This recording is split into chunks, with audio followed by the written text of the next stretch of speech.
Hi everyone. 4 मई को मैंने एक वीडियो पोस्ट करा था। वीडियो का टाइटल था कि मैं क्यों स्मॉल कैप और मिड कैप फंड्स को सेल कर रहा हूं। उस वीडियो का लिंक मैं इस वीडियो के डिस्क्रिप्शन में डाल दूंगा, दोनों ट्विटर पे as well as on YouTube. अभी उस समय मुझे क्या लगा कि निफ्टी स्मॉल कैप और मिड कैप में क्यों एक अच्छा खासा करेक्शन आ सकता है। मैंने बोला था 12 to 15% तक का करेक्शन आएगा। बाय द वे, अगर 4 मई को, आज कौन सी तारीख है, आज 18 मई, मतलब 14-15 दिन पहले, अगर आप 4 मई को निफ्टी मिड कैप और स्मॉल कैप का चार्ट देख के ऑब्जर्व करते तो डे चार्ट देख के तो बिल्कुल नहीं लग रहा था कि निफ्टी स्मॉल कैप या मिड कैप में कोई करेक्शन आएगा। Secondly, if you just cover any kind of media में जो चल रहा था ना, एंकर शो मैं देख रहा था, everyone was going Gaga about the Nifty small cap और मिड कैप, और उनका कहना था कि अब निफ्टी अंडर परफॉर्म करेगा, जबकि मेरा जो प्राइस एक्शन मुझे बता रहा था कुछ दूसरी ही चीज बता रहे थे। दैट इज द रीजन उस समय मैंने अपने जो मेरे बीज है, मतलब ईटीएफ्स थे फैमिली अकाउंट में, वो मैंने सेल करे, स्पेशली स्मॉल कैप के। तो चलो अभी मैं आपको सिर्फ मंथली चार्ट पे समझाऊंगा कि ऐसा मुझे क्या दिखा कि मैंने प्रोएक्टिवली ऐसा कोई करेक्शन भी शुरू नहीं हुआ था, और मैंने अपने इन जो बीज थे स्पेशली ईटीएफ्स और वो जो शेयर जो सेल ऑन द राइज थे, जो साइडवेज थे, मैंने उनको बेच दिया। और आज मैं हाइंडसाइड में देखूं तो अप्रॉक्स, मतलब मेरा स्टॉक अगर मैच वो होल्ड करके रखता बीज को, ईटीएफ्स को, तो कम से कम 5% का लॉस होता। ठीक है, तो चलो स्टार्ट करते हैं। स्मॉल कैप का मंथली चार्ट है।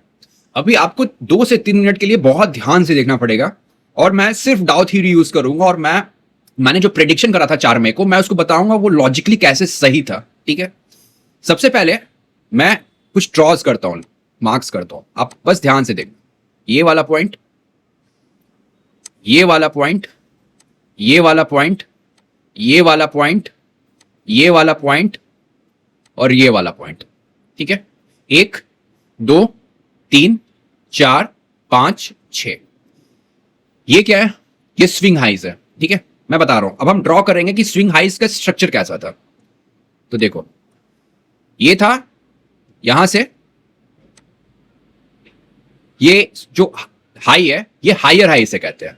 ठीक है, फिर यहां से एक हायर हाई बना, लेकिन उसके बाद ये क्या बन रहा है, उसके बाद से जो भी हाइज बन रहे हैं, ठीक है, जहां जहां मैंने ड्रॉ करा है वो देखना, वो हाइज छोटे हैं vis-a-vis इमीडिएट स्विंग हाई से।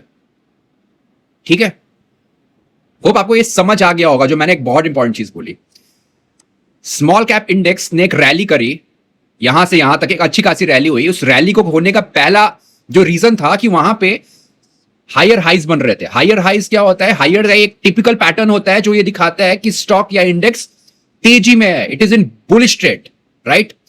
बट अगर आप यहां से देखना शुरू करो, 2 जून का जो हाई है, जून का जो है, तो ये वाला जो स्विंग हाई है वो इस हाई से, ठीक है, इस हाई से, ठीक है, आप देखना इसका हाई उससे ये छोटा है, समझा। अब हम आते हैं, ये वाला जो अक्टूबर का हाई है वो जून का जो स्विंग हाई है उससे छोटा है। उसी तरह अगर आप देखो तो अप्रैल का जो स्विंग हाई है वो अक्टूबर के हाई से छोटा है। ठीक है, ये एक रीजन था कि चूंकि it is very difficult, because जो क्या होता है ना, ट्रेंड इज योर फ्रेंड। तो ठीक है ना, ट्रेंड क्या दिखा रहा है कि जो इमीडिएट स्विंग हाई है उसके आसपास एक अच्छी खासी सेलिंग आएगी। इमीडिएट स्विंग हाई क्या है हमारे लिए ये वाला जोन है, 18,577 का जो जोन है वो इमीडिएट स्विंग हाई है। और अगर इसके ऊपर जाता है तो ट्रेंड चेंज होगा मंथली चार्ट पे, which is too much difficult. देखो, हो सकता है तो हो तो कुछ भी सकता है, बट हम जो ट्रेडिंग एंड इन्वेस्टिंग करते हैं ना, that is based on the probability. तो प्रोबेबिलिटी क्या दिख रहा है? अगर आप मैक्रोज भी देखो, जियोपॉलिटिकल इशू भी देखो, तो देयर इज अ टेंशन। तो अभी क्या है ना कि everyone, the smart investor are busy in protecting their money. तो मेरा क्या लॉजिक था कि 4 मई को, कि चूंकि अब निफ्टी स्मॉल कैप का जो मंथली चार्ट है वो अपने इमीडिएट स्विंग हाई के आसपास आ गया है, तो यहां से एक प्रॉफिट बुकिंग तो आएगी। ठीक है ना, और मुझे जहां तक लगता है ये प्रॉफिट बुकिंग एटलीस्ट 14 to 15% तक की रहेगी। मैं आज फिर दोहरा रहा हूं, उस वीडियो में भी कहा था, आज फिर कह रहा हूं। दूसरा इंपॉर्टेंट चीज है ना, वो होता है ट्रेंड लाइन। अभी आप ट्रेंड लाइन देखना, मैंने क्या करा है ना, मैंने स्विंग हाइज को मिलाया है। तो आप देखो, निफ्टी स्मॉल कैप इंडेक्स यहां गया तो सेलिंग आई, यहां गया तो सेलिंग आई, यहां इसके आसपास है तो सेलिंग आई, और अगर आप देखो तो इसके आसपास आया तो यहां से भी एक करेक्शन आना स्टार्ट हो गया है। अगर आप निफ्टी के डेली चार्ट पे जाओ, ठीक है ना, so it is very evident कि जो प्रीवियस स्विंग लो था, ठीक है ना, उसके नीचे आज निफ्टी स्मॉल कैप का इंडेक्स है वो खुला है, मतलब आज गैप डाउन ओपनिंग हुई है। सो निफ्टी स्मॉल कैप का डे चार्ट भी ये बता रहा है कि जो हमने एनालिसिस किया था 4 मई को, आप, मैं आपसे रिक्वेस्ट करूंगा प्लीज 4 मई का वो वीडियो जाके देख लेना।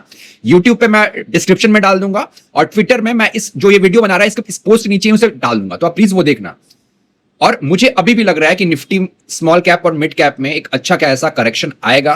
क्रैश तो मैं नहीं करूंगा, करेक्शन 12 से 15% का करेक्शन आ सकता है और ये दोनों इंडेक्स से अच्छा निफ्टी करेगा। मतलब जो निफ्टी है it is going to perform better as compare to mid cap as well as small cap का इंडेक्स। देखो मैंने बेटर बोला तो ये नहीं है कि निफ्टी ऊपर जाएगा, ऐसा भी हो सकता है कि निफ्टी 5% गिरे और स्मॉल कैप इंडेक्स 15% गिरे। ठीक है, होप आपको ये वीडियो अच्छा लगा हो। अगर अच्छा लगा हो तो प्लीज ट्विटर पे मुझे फॉलो करो और यूट्यूब पे मेरे को सब्सक्राइब करो। Bye, thank you.